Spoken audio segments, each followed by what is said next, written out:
Hey everyone, today we have a very special guest with us. Someone who is an actor, producer, UN Secretary General's advocate for sustainable development goals, and UNEP advocate, goodwill ambassador as well. We have Dia Mirza with us. Dia, it's a pleasure to have you with us on CNBC TV18. Thank you so much for taking out time. Thank you. And talking about something which is really important, close to your heart, my heart as well, and that's climate change and sustainability as well. And before I talk to you about the bigger issue, I just wanted to understand, how did this idea of the fact that climate change is really impacting our lives come to you, and you really thought that yes, this needs to be addressed, and yes, I need to speak about it? What happened?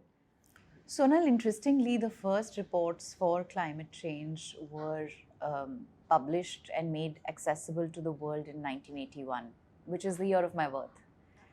And I was fortunate enough to go to school in Hyderabad that discussed this extensively right through my school years. So we had an interesting schooling system where our assemblies used to be debates and discussions. And there were many discussions that I can think back to in grade 5, 6, 7, 8. And of course, as we went to higher classes, they became even more intense and even more introspective. But fundamentally, what the school was trying to convey to us was that it was a model of development and, of course, overconsumptive human behavior that was spiraling us towards destruction.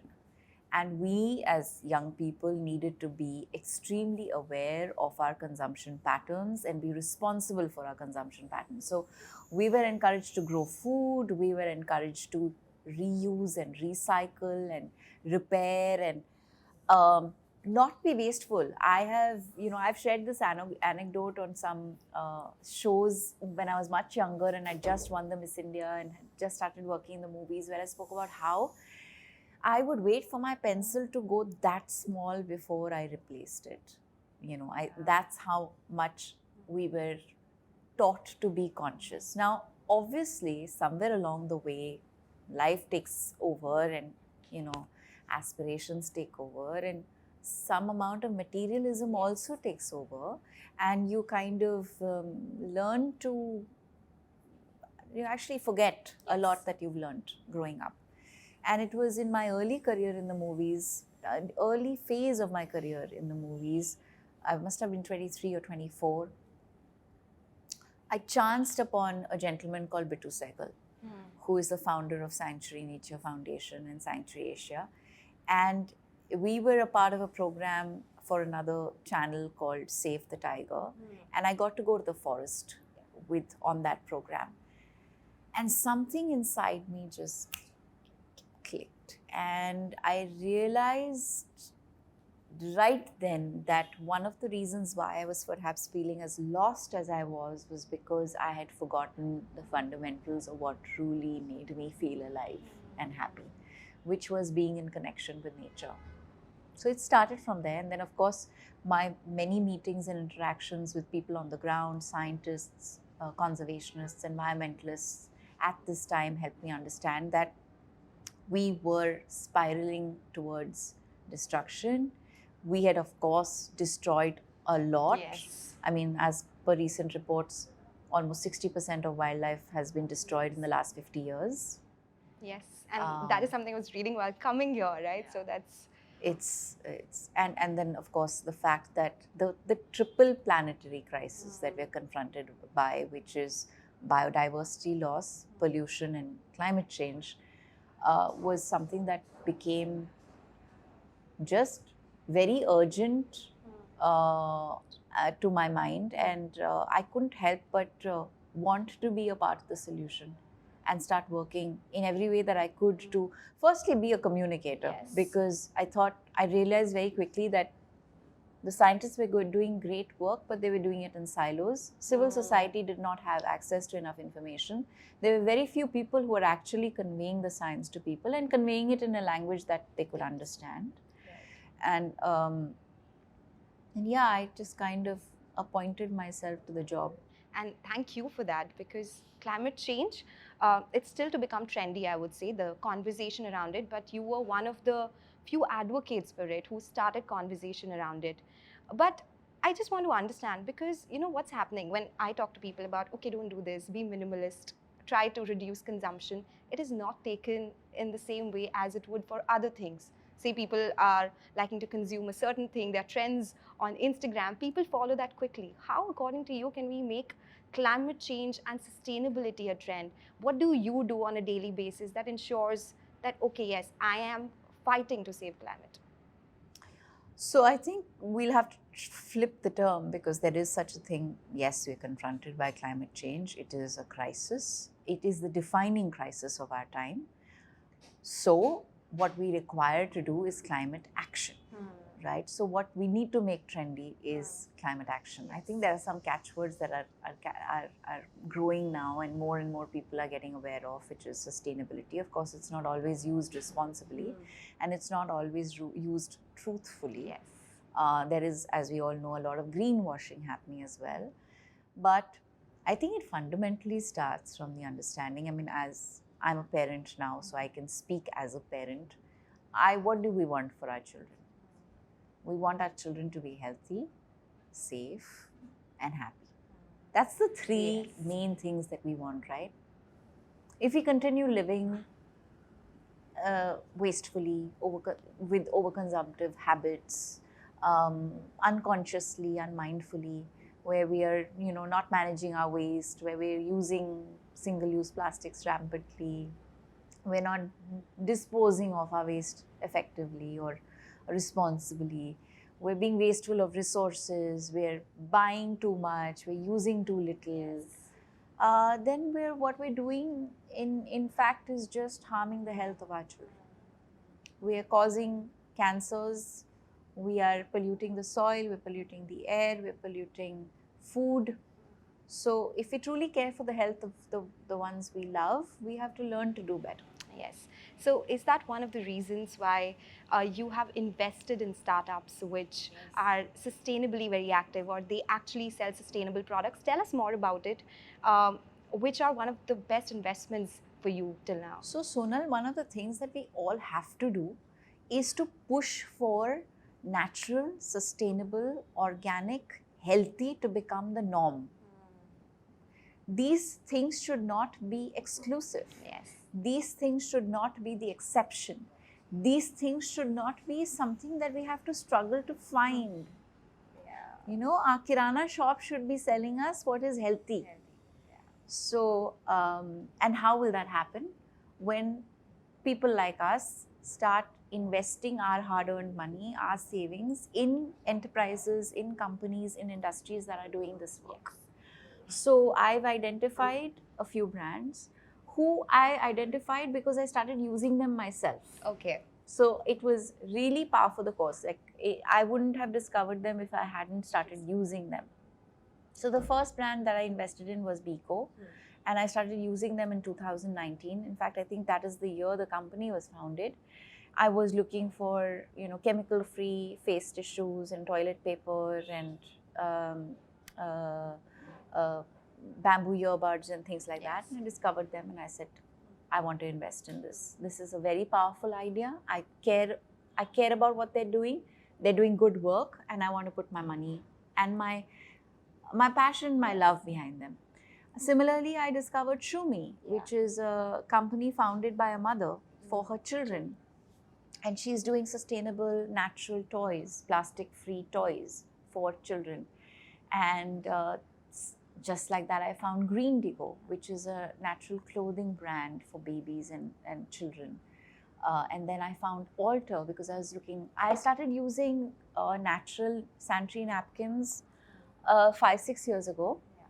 And then I said, if the sanitary napkins exist, then the diapers should exist too, right? Because the innovation like that would be the same. And fair enough, I found the diapers locally made by this amazing couple in Delhi, and the company is called Alter. So that's how I found good people doing good work. Greendigo is a completely carbon neutral company. They're aligned with all 17 SDGs. The other companies that I'm working with are learning to become more carbon neutral as we speak. Of course, their products are completely natural, but because they're, they're not really I don't know what the technical term is, but um, they sell their products online. So Yes. there is an element Some of carbon, transportation yes. and carbon emission in that, and also trying to make the packaging more sustainable and environmental friendly.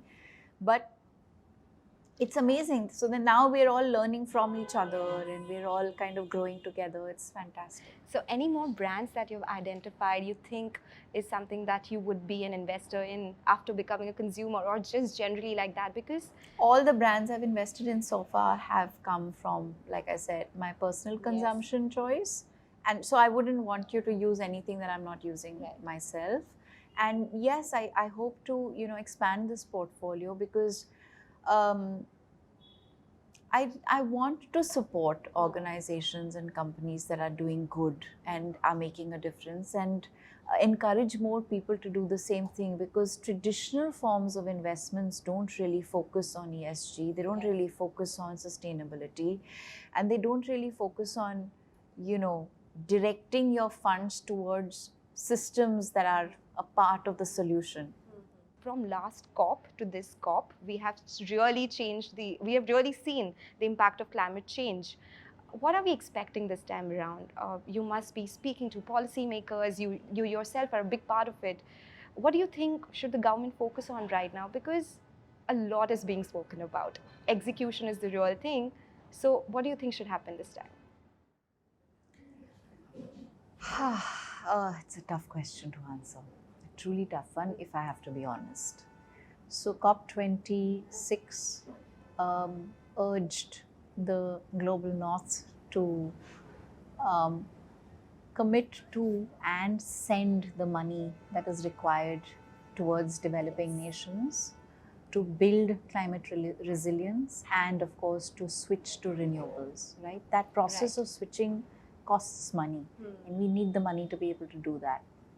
And yes, private funding can play a very big part, but there is a promised amount of $1 trillion annually that the historical polluters have promised to developing nations, and they need to fulfill that promise. So there has to be some kind of a binding document, hopefully, that will be signed, that will ensure that this money is, it's been promised, but is actually sent our way. So that's one. The second is, I think we all need to start walking the talk. We have signed up for the Sustainable Development Goals. We have signed the Paris Agreement, but we continue to see unprecedented biodiversity loss. We continue to hear about how thousands of trees are being felled to build infrastructure. So if we truly want to be sustainable, we have to start, making those tough decisions and making those tough calls, because otherwise we will continue to see what's happening in Uttarakhand, we'll continue to see what's happening in the Himalayas, and it's going to intensify and worsen. And when we cut into the mountains, there are going to be ramifications for that. Do you think it's too late? I hope not. I truly hope not. Because I think what governments are now beginning to recognize is that they stand to lose a lot more money if they don't become more sustainable, and if they don't implement sustainability across all policies. So for your mind and everyone's sake, I hope it's not too late and everyone takes the steps that they need to. Just last couple of questions. I won't take much of your time. But does it frustrate you at times to see what mankind has done? Because that's a natural emotion to have. That what frustrates me most is that a very small population on this planet has plundered it, pillaged it, caused the devastation and destruction that we are all experiencing. An economy was created that serves the rich, that has widened the gaps. Take the example of the pandemic. The rich got richer, and more people than ever before got pushed into poverty. That says a lot about how flawed this model of economics is. So, last question before we wrap this up. some daily tricks that you would tell us, our viewers, which you do on a daily basis, that they're easy. Minimal life is not difficult, right? And you are living it, that you would like to share with us, which you do, and you think that anyone can do it. So the first thing that I think everyone can easily do is to manage their waste. And I know it's a little inconvenient, but once you make it a habit, it's so gratifying to compost your waste, to segregate other forms of waste, and identify the right places for you to direct that waste. Send it to packaging, cartons, plastics, all kinds of things that can go to vendors. So many of them come home to collect it these days. So it's become more convenient than it was ever before. The second thing I think that we can all easily do is to use resources more consciously. So, not waste energy, not waste electricity, switch from CFL bulbs to LED bulbs, use more energy efficient technology, and then fix those leaking taps. Make sure, you put faucets in your taps that reduces the pressure of water, and basically turning the tap off while you're soaping your hands or you're soaping your body. Simple, small things like that can make a big difference. The third thing that I think we can all do is refuse all single-use plastics. It's so easy. This is an easy one to do. I've been doing it for years now. And I'm glad that my tribe is growing. Yes. And the hashtag traveling bottle has become so popular. The fourth thing that I think we can all do is eat mostly plant-based food, to avoid non-seasonal and non-local foods and fruits, especially fruits and vegetables. And especially if they're packaged in plastic, please don't buy it. Styrofoam and plastic. Even though these are banned items, magically they still exist everywhere. The fifth thing that I think we can all easily do is support organizations that work towards the protection and conservation of biodiversity and nature. It was a pleasure having you with us, Dia. You are a part of the solution, not the pollution. So thank you so much for that. I'm sure all of us learned more after having this conversation with you. Thanks a lot. Thank you so much. Thank you for doing the good work that you're doing for empowering people. So thank you.